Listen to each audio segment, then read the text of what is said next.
Emmanuel, arrivée du Tour de France 2025, si on vous avait dit tout ça au départ, vous auriez dit quoi? J'aurais dit je signe pour la simple et bonne raison, c'est qu'aujourd'hui l'équipe s'est super bien comportée, une 4e place au classement par équipe et c'est d'ailleurs presque plus ça que je retiens, ça veut dire que l'équipe fonctionne bien, l'équipe a une âme, l'équipe a une vie et l'équipe aujourd'hui, certes il y a Kevin qui a été le fer de lance et le leader de cette équipe, mais je crois que tout le monde s'est bien battu autour. Je retiens aussi, au-delà des Kostyu, au-delà des Pierna, tout ça, des Mathis Lebert avec un grand avenir, j'en suis certain. Et puis un Demar, qui n'a pas fait les sprints, mais justement, on peut retenir quoi? C'est qu'il a été un très très bon capitaine de route.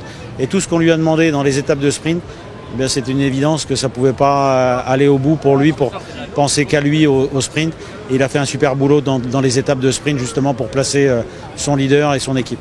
Top 10 du Tour. 4e et meilleure équipe française de ce Tour de France 2025. Comme vous l'avez dit dans les colonnes de nos amis du Dauphiné, cette équipe ne doit pas s'arrêter, on est d'accord? On est bien d'accord. Je pense qu'aujourd'hui, il faut conserver cet esprit patriotique, cet esprit qui entre guillemets, un peu des petites équipes. Et je pense que c'est ça la vie, c'est ça la France, c'est ça le bonheur aussi qu'on crée aux Français. Et je pense que voilà, faut surtout pas que ça s'arrête comme ça. Qu'est-ce qu'il faudrait là? S'il y a un message à faire passer à des éventuels investisseurs, on leur dit quoi? J'ai envie de leur dire que le cyclisme français se porte bien, le cyclisme français est beau, et aujourd'hui on a des champions, on a des coureurs qui ne sont pas forcément sur le Tour de France aujourd'hui, mais qui sont en grand devenir. Vous avez un Kevin Vauquelin qui est certainement promu à faire un très très bon, des très très bons classements généraux, et certainement c'est un mec du Tour. Donc à partir du moment où c'est un mec du Tour, eh bien voilà, j'ai envie de dire, messieurs les investisseurs, venez. Emmanuel Hubert, on se connaît depuis longtemps. Quelle serait aujourd'hui là votre plus grande fierté, sachant que vous êtes très discret? Ouais, voilà, moi je suis pas forcément un homme de médias, je suis plus dans l'ombre et moi ce que je veux, en fait, c'est pas pour moi que je me bats. Moi, je veux dire, c'est pas le souci.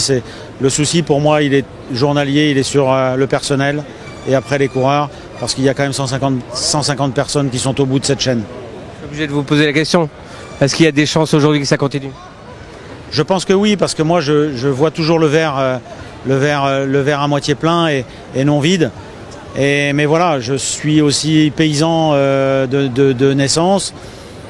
Et tant que c'est pas signé en bas de la page, je suis obligé de rester aussi modéré par rapport à mes ambitions. Qu'est-ce qu'on peut vous souhaiter là maintenant, après un Tour de France de ouf? Eh bien, c'est qu'au Tour de France 2026, on y soit. Merci Manu. Merci Manu.